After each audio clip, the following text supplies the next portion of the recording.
नमस्कार दोस्तों, आज का विषय है धनी कैसे बने। एंड्रयू कार्नेगी ने कहा कि जो धनाढ्य घरानों में पैदा हुए हैं वे जाति जाति के ऊपर भारी बोझ है। वे उन लालसाओं के चुंगल में फंस जाते हैं जो पैसे के कारण प्रत्येक के सामने आती है। उन लालसाओं में फंसकर वे पतन की सीमा तक पहुंच जाते हैं। जरा सोचिए, बहुत से लड़के आपसे गरीब हैं, इतने कि उनके माता पिता उन्हें स्कूल भी नहीं भेज सकते। कुछ ऐसे हैं जो स्कूल से निकलकर सीधे नौकरी कर लेते हैं। उनके लिए धन कमाना जरूरी हो जाता है। वे दफ्तर में झाड़ू देने से अपना धंधा शुरू करते हैं। जो इस प्रकार के छोटे छोटे काम करने में भी सकुचाते नहीं, वे ही एक दिन बहुत धन कमाएंगे। निर्धनता से छुटकारा पाने की संघर्षशीलता महान मानव विकासकारिणी शक्ति है। क्या प्रत्येक व्यक्ति धनी के घर जन्मा है? क्या काम करना अधिकतर लोगों के लिए अनिवार्य नहीं है? यदि संघर्ष और कार्य करने की अनिवार्यता ना होती तो मानवता का कभी भी इतना विकास ना होता।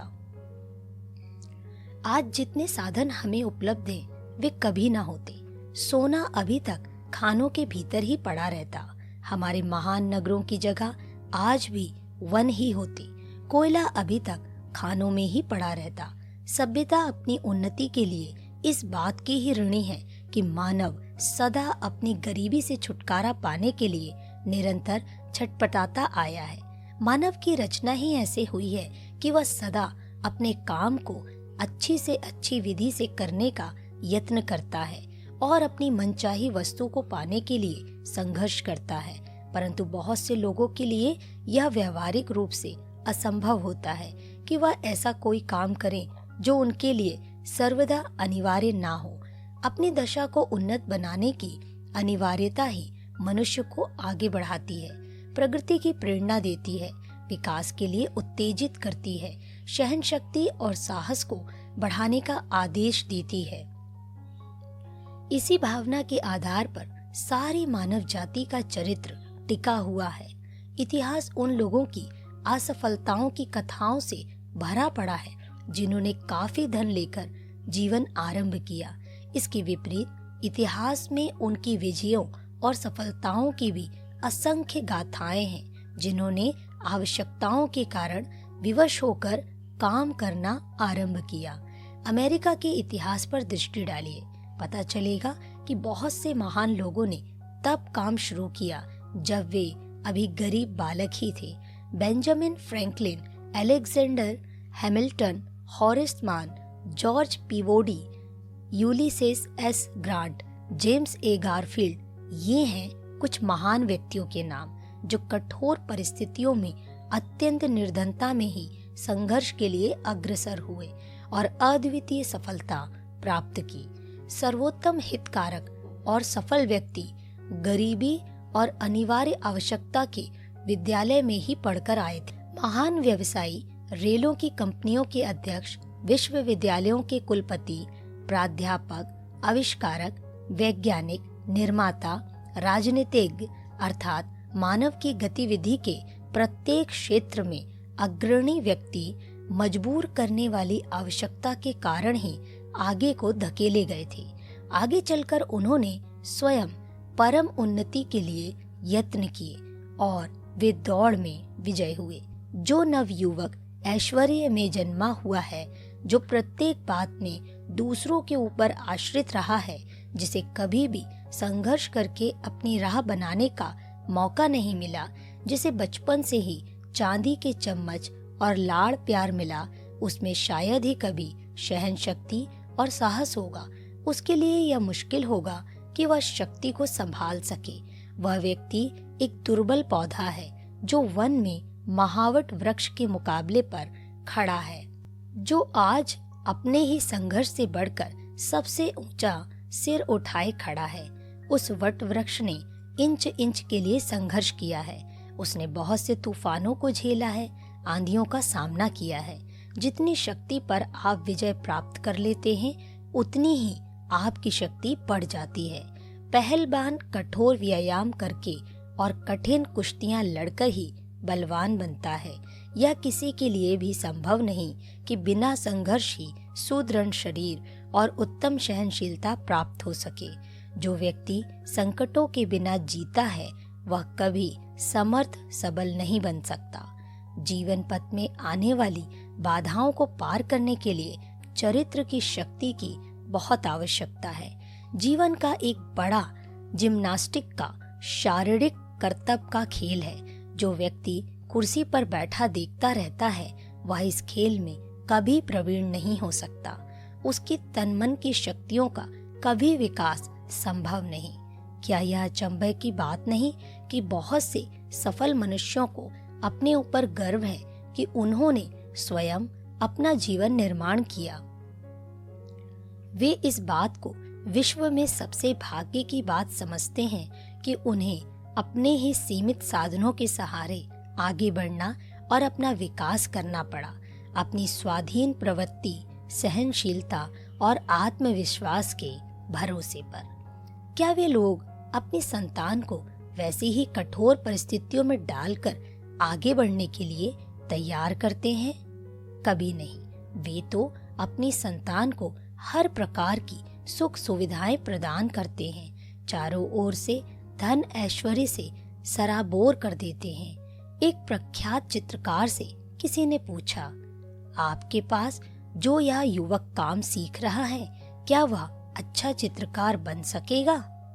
उत्तर में चित्रकार ने कहा, नहीं, कभी नहीं, क्योंकि उसे 6,000 पाउंड वार्षिक की पैतृक आय है। वह कलाकार जानता था कि मानव घोर संघर्ष करता है तब किस प्रकार उसके अंदर छिपी शक्ति प्रकट होती है। कठिनाइयों को दूर करते करते कैसे मनुष्य शक्ति और सामर्थ्य को उपार्जित करता जाता है तथा शक्तिशाली बनने के लिए कितने कठोर परिश्रम की आवश्यकता है। धन की चकाचौंध में मनुष्य के तन मन की शक्ति और सामर्थ्य बढ़नी कितनी कठिन है। अनेक गांव वाले नगर में आए। वे यहाँ की भाषा नहीं जानते थे। वे अशिक्षित थे, मित्र रहित थे, धन उनके पास न था, परंतु वे आज नगर के सहस्त्र लोगों को अपने परिश्रम के द्वारा कमाए धन और संपत्ति से लजाते हैं। हमारा तात्पर्य यह नहीं है कि निर्धनता वरदान है। हमारा तात्पर्य यही है कि निर्धनता की अवस्था से जो परिश्रम करके धनी बनना चाहता है उसके लिए अधिक अवसर है कि वह उन्नति की दौड़ में आगे बढ़ जाए। गरीबी दूर करने के लिए जब मनुष्य आगे बढ़ता है तब वह एक नया जीवन शुरू करता है। वह अनोखी कार्य कुशलता प्राप्त करता है, एक शक्तिशाली मनुष्य के रूप में विकास करता है। अनिवार्यता और बाध्यता से उसे कठोर संघर्ष करना पड़ता है और यही अनिवार्यता उसे प्रबल व्यक्ति बना देती है। एक विद्यार्थी को कठोर संघर्ष करना पड़ता है तब कहीं उसे शिक्षा प्राप्त होती है। उस संघर्ष के कारण उस विद्यार्थी में अनुशासन आदि अच्छे गुण जागते हैं। जो बालक पैदा ही धनी हुए हैं उनका शिक्षा ग्रहण करने का उद्देश्य केवल परीक्षा पास करना है। कॉलेज की शिक्षा से वे आधा भी लाभ नहीं प्राप्त कर पाते। साधारणतः यह देखा जाता है कि जो विद्यार्थी सुख आराम में धन की वर्षा में विद्या पढ़ता है वह पढ़ाई में तेज नहीं होता। इसके अपवाद हो सकते हैं किंतु सामान्य नियम यही है। यदि कार्य की बाध्यता ना हो तो एक सामान्य स्तर का व्यक्ति क्या करेगा? यदि उसे अपने गुणों की योग्यता का सिक्का जमाने की अनिवार्य आवश्यकता नहीं तो वह संघर्ष क्यों करेगा? यदि गुजारे की सुविधा हो तो 10,000 में से एक भी व्यक्ति काम और संघर्ष ना करे। जब आवश्यकताओं की खींचतान आरंभ होती है तभी व्यक्ति अपनी अधिकतम शक्ति लगाकर विजय पाने की कोशिश करता है। तब वह अपने चरित्र को ऊंची चोटी पर ले जाता है और शक्तिशाली मानव के रूप में प्रकट होता है। अब्राहम लिंकन एक लकड़ी की झोंपड़ी में जन्मा था। वह झोंपड़ी एक राजा को नहीं पाल सकती थी, किंतु राजा से बढ़कर एक महान व्यक्ति की उसने पालना की। उसने एक मानव की पालना की। मन से यह बात निकाल दीजिए कि गरीब घर में जन्म लेने के कारण आप उन्नति नहीं कर सकते।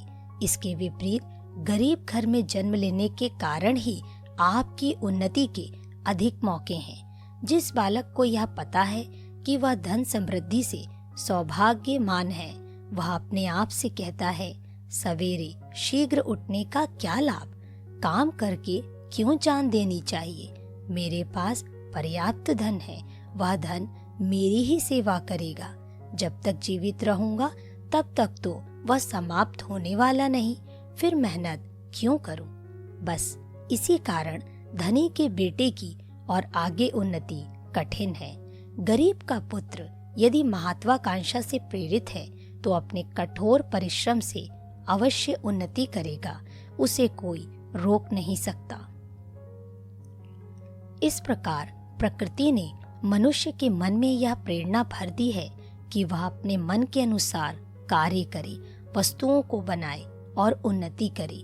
सभ्यता का संपूर्ण विकास इसी से हुआ है। मानव जाति के चरित्र का विकास इसी से हुआ है। धन, समृद्धि और पद छोटी चीजें हैं। प्रकृति में मनुष्य सबसे ऊपर है।